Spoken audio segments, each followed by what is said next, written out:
Elevate your hatching egg shipping business with Beyond the Egg. Discover the art of premium packaging, master the details of shipping, and create an unforgettable experience for your customers. Enhance your reputation, build lasting trust, and set your business apart as the gold standard.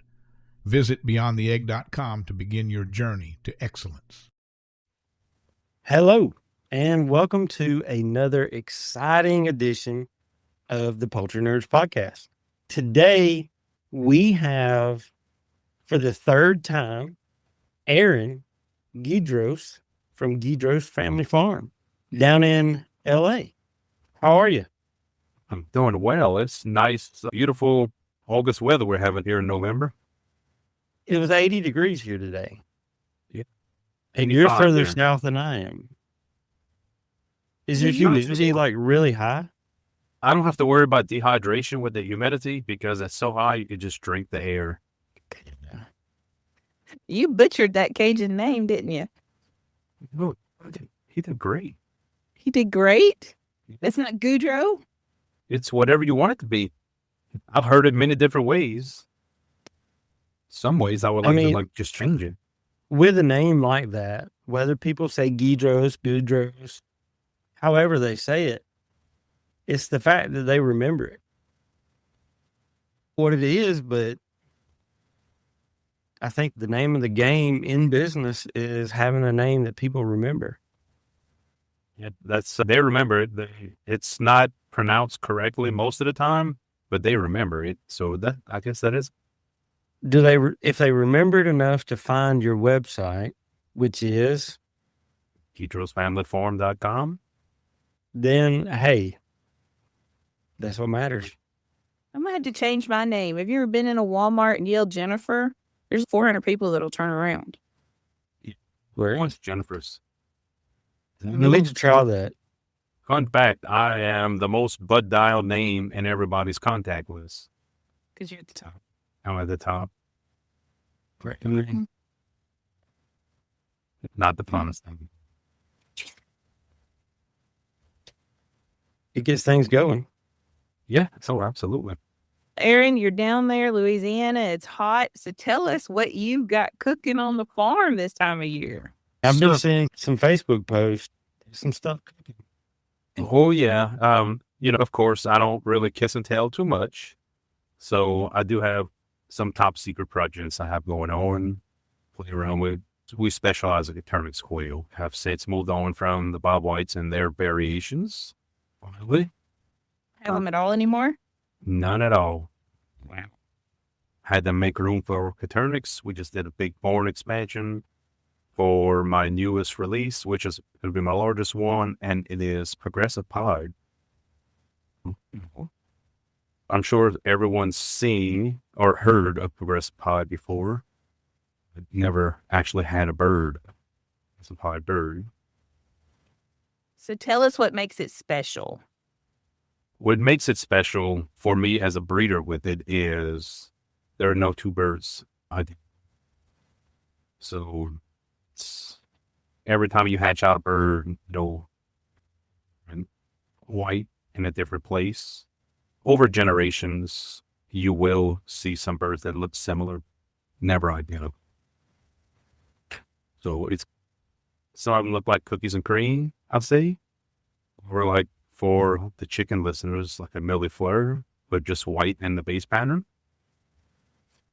So it has been an amazing adventure. Almost 2 years of working on it. And as I think I have it where it is ready to go. And finally found patience, guys. I have been patient with something. I never planned on selling it because I like to hoard birds more than sell birds. They have jumbo browns. I could sell jumbo browns, but I am several generations deep into this, and I tell you, I am extremely in love with some of the birds. I don't like a tuxedo. Sure, I've said that several times before. People are tired of hearing that I don't like tuxedos. I do like Progressive Pod just because of the challenges it presented to source it and also to selectively breed it for what I want. Is it its own color, or is it like do you put it over other colors? You put it over other colors. It is a modifier.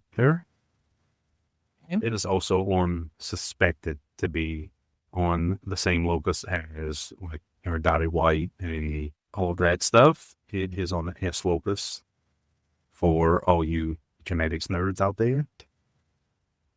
It's a beautiful bird. It could be on any base pattern. It is also incomplete dominant, so it will show up in heterozygous or homozygous form. At a first generation crossing, you'll still see pied. It won't be as dense as generations 4 or 5, but it'll definitely be present. You'll see it in our first generation cross. And when I started playing around with it, I was working with Tibetans because that was my original base. And I was interested in seeing if I could make it a jump because the birds were not large. The birds I originally started with were 7 to 9 ounces, which, I mean, Celadons, it's okay. But really, I'm a chunky fella, so I like chunky birds. So I crossed it with my jumbo Tibetans, and the weight actually shot up a lot faster than what I thought. I'm averaging 12 to 14 ounces at 8 weeks old. And a fancy color. So I feel like this kind of, because I love colors, but I also love jumbos. So I feel like for this project for me was both ends of it satisfied my needs. Color and I have the size. And the size was actually easier to obtain than I. So doing like jumbo Celadons and whatnot. And he's like, it takes forever to get Celadons of the jumbos. And these guys were like 2 generations in. I'm like, look at these big guys. So the progressive part of it is it gets whiter as the bird ages? Yes. So as the bird ages and as the bird molts, it'll progressively get more white.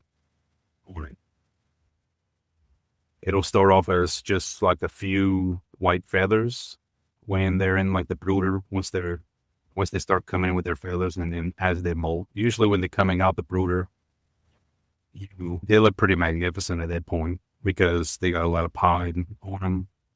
And usually around the 4-month mark, they are really good to look at. And I've been selectively breeding for a good equal amount of pattern and white, because if you try to go for too much white, from what I've learned with it, you'll end up breeding the pattern out of it, where it'll actually progress into a white bird, or it'll look like a splash.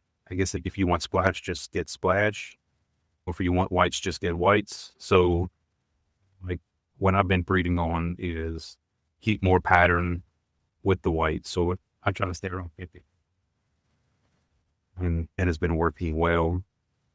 Too bad this is not a video podcast because I could show pictures, but I do have them on my Facebook page. Would it be easy for somebody to be taking advantage of buying birds and eggs and they get English white or tuxedos even? Could you? I would definitely recommend, especially early on with the progressive pie coming out, because there's several people releasing it early spring. I would definitely source it from a reputable breeder. As always, you on eBay, you can find a bunch of stuff that says pied on it, because pied is a big keyword right now. Progressive pied is completely different than a pied bird. Pied bird will not progress in it. It'll just be pied its entire life. So getting scammed or misled is the chances there for sure. You'll know like 6 weeks. Yes. It's a new This is a new gene to the United States, right? Yes. It's present in the United States and Germany and Europe. It's been in the United States officially probably about 5 years. There's a few big breeders out there that have it. and or studying it. And like big breeders, I'm talking about breeders that make what I do seem like a hobby. And like I always, when I'm in my barn, I think, man, I have a ton of birds. And then I talk to some real big commercial breeders that have 500,000 birds or 1,000,000 birds. I'm like, I'm a hobbyist. Like those guys, they don't do public sales, and they don't really, you're not going to buy hatching eggs from these large, you don't see them on social media kind of thing. You get a lot of social media breeders. I could group myself into that category as well, because that's where I do a lot of my customer interactions. In perspective, the larger forms, I'm not going to be on social media, and they're not going to sell you eggs on eBay or a website even. Because I've tried. I'm like, hey, man, would you sell some eggs? And I'm like, no. I can picture you with that meme of the guy like scratching his cheek, got the white stuff all over it. Let me get some of them eggs. I'm trying. I'm like, I don't need both kidneys. Would you take the kidney if it doesn't hatch an eggs? Yeah, I only have one, so offer that. I'll share hatching eggs with you. I'll give up a kidney. So the progressive pie, like for me, and I'm looking at some of my notes throughout the program. What I've bred for is for like cleaner edges to where it's not like the pattern melts into the white. Like I want a good crisp edge on the feathering to where you can see good definition. And I know you guys do a lot more like chicken stuff. The shows and all, Carey, I know you bang into that stuff, and I'm not a fan of chickens, but I respect the length of time it takes to do projects with chickens. So I know a lot of that kind of a long time. That's actually what got me into quail, was because when I want to try something with chickens, I can try it a lot faster. Yeah, quail. So you can control the edges color? You can select for it to where edges, or instead of like color bleeding through to the white, it'll more of a crisp line of feathering. It's a little bit of experience, because like when I was reading the literature on some of the stuff, that I had to use Google Translate to read a lot of the stuff. That's amazing. One. Yeah, I didn't have anyone to like, hey man, what about this? Or I had to work side by side with anyone who wanted. So I had to do a lot of my own research late at night, Google Translate. And so I didn't have anything to go off of. I didn't have a picture to go off of. I had an older picture. It wasn't too many years out for black and white to look at, to compare. So everything was done off of reading. And then I finally did contact overseas to compare pictures with. They said I was going down the right road. So after several generations of it, I developed an arrow to where I was actually seeing what I wanted to see. One of the things I learned is you want to talk chicken and really find the quiet, the things that nobody else is talking about. Then you're not going to talk to somebody in America about it. You're going to have to go find you a contact overseas. When are you planning on releasing these bad boys? These are getting released on Good Friday. Black Friday. Black Friday. Where was I? This year. We're like all the way in the spring. Like tomorrow, Black Friday. Yeah, tomorrow, Black Friday. On my website. That is my biggest release. I'm also going to release Sparkly Pearl, White Wing Pied, which I do have White Wing Pied in my Homestead Meat Baker line. This White Wing Pied is one of my largest birds I have here. Right now, the White Wing Pieds are averaging 16 ounces and laying 20 to 22 gram eggs. Everything in that collection is exceptionally large, and that collection really it's not necessarily going to breed true. Like with some pharaohs, you can have some white, you can have a heterozygous tuxedo because it's not bred for color standing. It is bred for size. So I'm excited to release that one on its own. White winged pine, just Pharaoh. I'm releasing jumbo white Celadons, standard white Celadons, splash Celadons, fairly flexible Celadons, and fee tuxedo Celadons. I've been putting in a lot of Celadon work lately.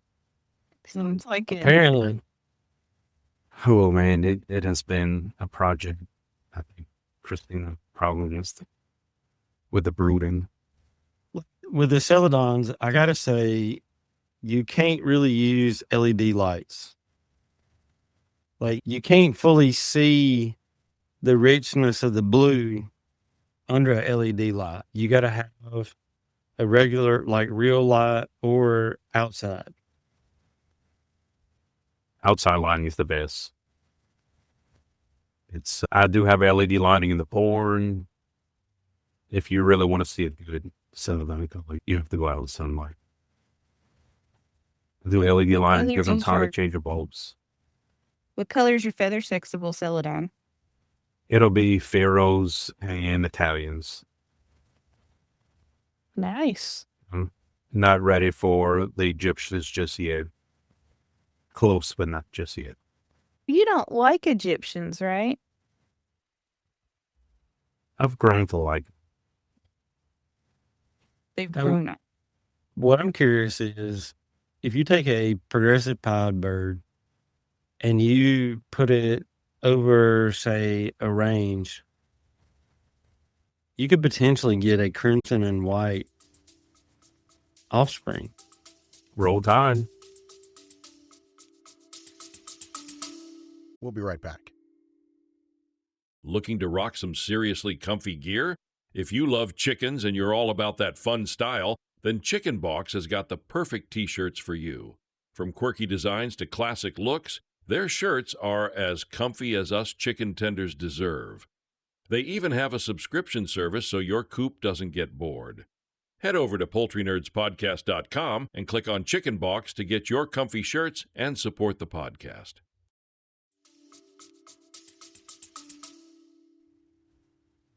So, progressive pod, I do have the red range. I do have Tibetan Rosettas, and I do have Pharaohs. I'm gonna stop there because I have more, but that is what's could be for sale. I have more, what but you will color? have to wait. Can you Yes. pick the color, or are you just going to you get what you get? I like to do collections to where it's easier for me to package the eggs, and it's also a lower price than an individual color. And I'm going to approach this one with the collection, whether it be a mixture of all of them or each individual color. Each individual color will be more expensive than the collection. Yeah, because as the collection, you're collecting, you can collect and you don't have to really look at the cage specifically. But when you're getting a specific one, you gotta, people can't see, but you gotta kind of look in there and be like, I can't read my own handwriting on the cage card. What is that in there? You want to make it sure you get it right when you're filling the orders. So I do a lot of things backwards. So like I have my cage card, I print them out, I laminate it, and I cut them up. And then I write on the cage card what cage it is. You'd think we're in 2025, about to be 2026, that I would just type it and print it. I handwrite it. You can't change that. And then sometimes when I disinfect things and wipes it off, and I do everything horrible. So I found these nifty little tags on Amazon, of course, and they close with a zipper close, and they're plastic, they're washable, they're reusable. And I actually sent them out on an email campaign today to all of my email subscribers. And I just said, you know what, if you've got pens or coops or cages or whatever, you need to see if these things are on sale for Black Friday, because you can. I still put my painter's tape on them just because I'm accustomed to walking around with painter's tape on my arm, and I just write on there and then stick it right on there. But I'm in love with those things. I think I'm going to order about 2 or 3 more hundred. And it's a zip tie that you can undo with a spot to write on it that's about 1.5 inches by 1 inch. So when you move birds from one place to another, you can just twist the zip tie, pull it out, and take it with. These They're are pretty awesome. nifty. They're awesome. So I guess we can link that in the show notes, because Sure. hopefully everybody needs some kind of IDing factor. You would like to hope they do. Yeah. I discovered that the painter's tape, which I love so much, doesn't stick to anything with dust on it, like feed troughs and stuff. So I was looking for something else to stick it to, and I found those. And 16 cents, you can't beat that with it. Anything. Yeah, that is a good price. What I do, so I have 5-tier cages hanging every whole 5 like jumbo browns, which I have multiple jumbo browns, but leg band, each group hang a leg band on a row, and each color signifies like a weight class, and I always go from like down to worse at the bottom. And when I'm collecting eggs, it's all of them, which I never keep anything. Sounds bad, but I never keep anything that doesn't make weight. It's just like my top one would be like my Homestead Meat Maker line of the Pharaohs, but that's a red band. If red band means if you see anything red, labeled red in my board, do not touch it. It's mine. It's yours. It's mine. You sound very organized. I am organized chaos. That sounds about right. Christine and I cannot package eggs in the barn at the same time. She cannot be in the barn when I'm packaging eggs because I have a system. It's very chaotic. And if she has a list of things to do 1 through 10, she's going to do 1 through 10. I'm going to do 2 to 9, and then I'll jump back up to 1. And Yeah, I'm hitting like 1, 3, 7, 8, 4, and then I'll hit the rest. I'll throw in like a 12 in there. I'm organized chaos. Love it. Love it. I'm probably more chaos than organized. You are. Hey, look, you let 10 people live in your house and see how that works out. So I'm so organized chaos now that I have a MacBook, right? And it has I don't know what they're called, where you can do like the 7 different desktops across the front. One of them is all digital sticky notes of all the crap I've got to be doing. And yeah. Yep. That sounds about right. I have sticky notes. I use like the micro sticky notes. And I sticky note everything. And then the Write in the Rain notepads. The pages are waterproof. I keep on like that way. I can always write notes because then, of course, I live in the South. So we have 3 days of winter. And the rest of summertime, I was sweating. And I've ruined so many notebooks. And it's always like right at the end when you have a lot of information in there that you ruin it. I use a lot of voice memos on my phone. It's how I record notes. Yeah. Then I have to remember to transcribe them. I think I've got 60 that need to be transcribed right about now. Good Lord. Yeah, I know, right? That's a winter project. Those 3 days, all transcribed notes. We have 5 days of winter. I don't know. The last time I went up there and visited you, it was pretty cold up there. You brought it with you. I think it's still at your place, didn't it? Compared to Louisiana, being cold doesn't really say a whole lot. The northern people are laughing at us right now. Okay, so we're getting snow already. So everybody listening has to order from you on Black Friday or this weekend in general, or just the day? The entire weekend up until Monday. And when are they going to ship? I'll start shipping in January unless a specific date after is requested. Yeah, because like Buffalo, New York people don't have spring till like April, right? Yeah, and I have a few early birds that already have some March and April ship dates. on some items. I honor all of those requests. If you ordering that far out and you want to like April 12th, I'm just on April 12th, there might be a time. If you want to ship, then that is when it's shipped. Especially that 4 out there. And my goal this year is to be no more than 7 to 10 days from order to shipping. Of course, that would be orders made after December, when I actually consider spring shipping, because spring shipping for me starts January. So let's meet back here in April and you let me know if you're 7 to 10 days, because I don't know how you can do that. The furthest I got out this spring, I think, was 6 weeks. I think I hit 8 weeks on some colors, and that was stressing me out a little bit. Now that I did cheat. When I would get 4 out, I would just remove stuff off the website and not sit. I did cheat. That's not cheating. This makes sense. Yeah. I don't want to be sitting on anyone's order, because for me, I've always felt like when you sit down and you make an order for hatching eggs or anything in general, you get really excited. You got that Christmas morning. If you are going to wait for months without your order shipping, it loses the magic. So I know how it feels. I never want to make anyone else feel like that. It's weird.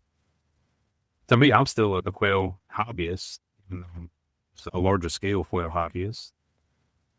We still get excited about our first eggs. I don't know that I get excited about my quail first eggs, but I definitely get excited about the chicken first eggs. Or turkey. When the turkey lays their first eggs, like I'm all about being on Facebook. I got my first egg for the year. I still get excited about the first eggs out of a cage in the grow out. I still get excited with that. We recently got back into button quail, so we had a button quail hatch. And I didn't realize that Lane was so young the last time we had button quail. And we got out of it, I think it was 2021 when we got out of it. So that would put him 50 years old. So I guess he was disconnected from it. Insisted we brood him in the house, which I'm against. They're in the house. He has a chair next to the brooder, and he sits down and just watches the little button quail. They are so cute. I forgot how tiny they were. I hope you have a top on them, because they'll fly out in a week.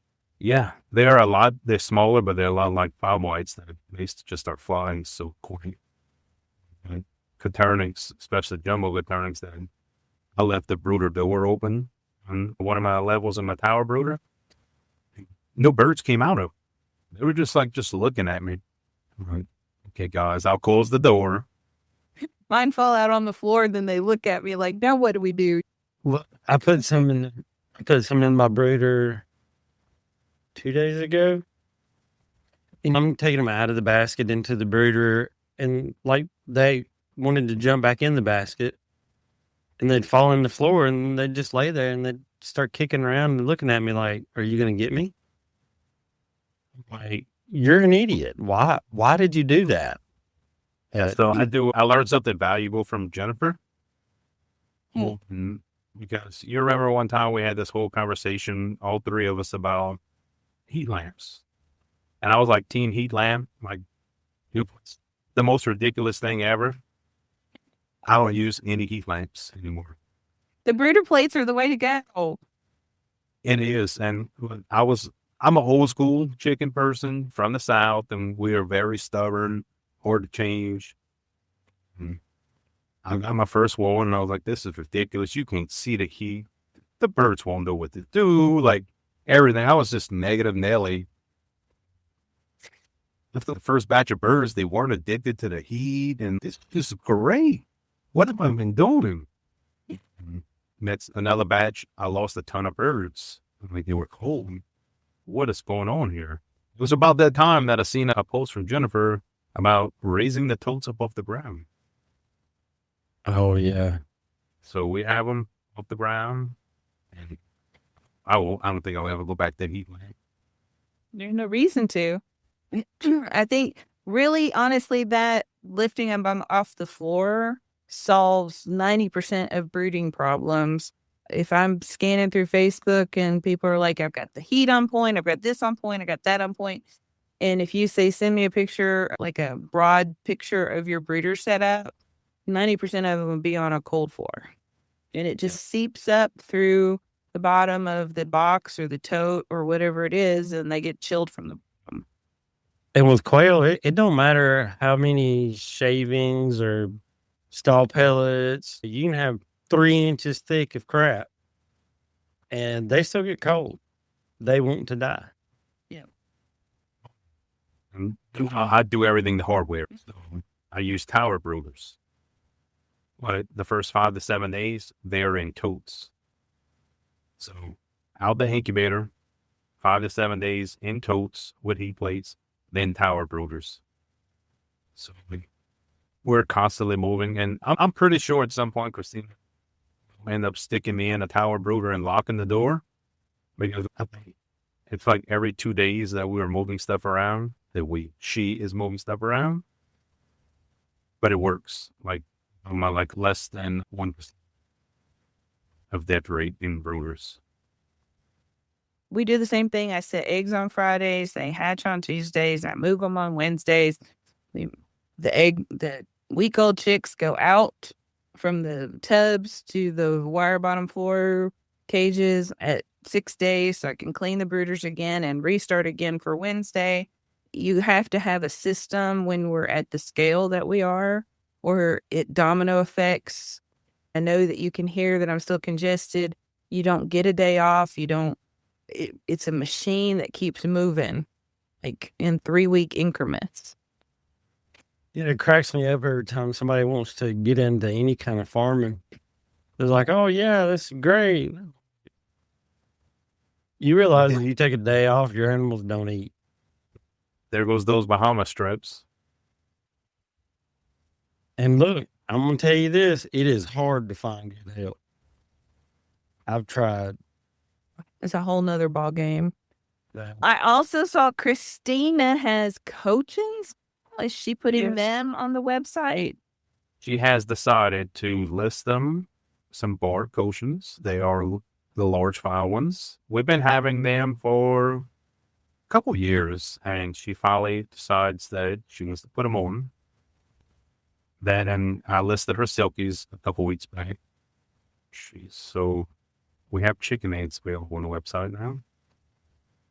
And it's your anniversary this weekend, and you're bringing her to Bryant's Roost to celebrate.